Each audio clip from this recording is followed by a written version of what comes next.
Well, I mean, are you going to judge the entire Democratic Party by a few people that hold up Nazi symbols at their rallies? I think this is a double standard that we're seeing here. I think it's a double standard that we're seeing here. And to say it's because of the ideology, to point to the ideology, this is the actual prejudice that conservatives face on college campuses and in the nation, to say automatically anything that you say is going to be considered racist. No, we weren't saying it. I wasn't. But let me just ask you. I think Congressman Grayson was. Well, what Democratic congressman has held up a swastika or a Hitler never symbol? happened. He's lying. Oh, Stop I never lying. said a congressman held up a swastika, but what Republican congressman did you see holding up swastikas?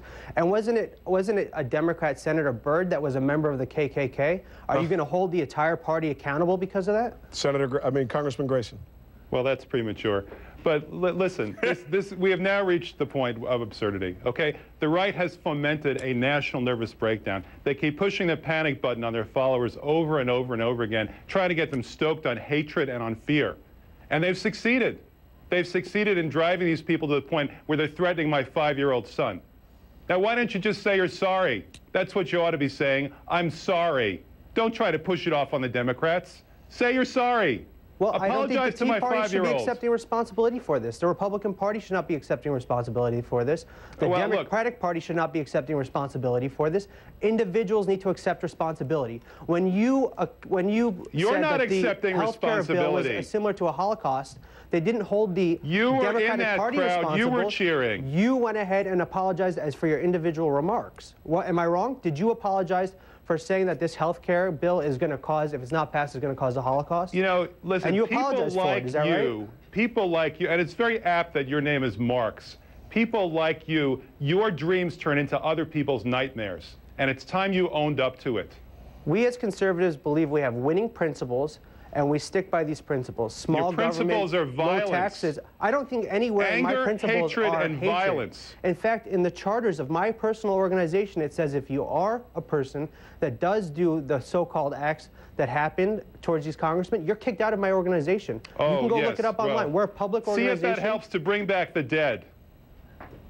Let me ask you, I don't understand how that has to do with anything with bringing back the dead. What did you mean by that? What did you mean by that, Congressman, about bringing back the dead? What I meant is that these are death threats, including one to my 5-year-old son. Now, if they're actually acted upon, do you think expelling someone from your organization of 12 people is somehow going to bring back my son?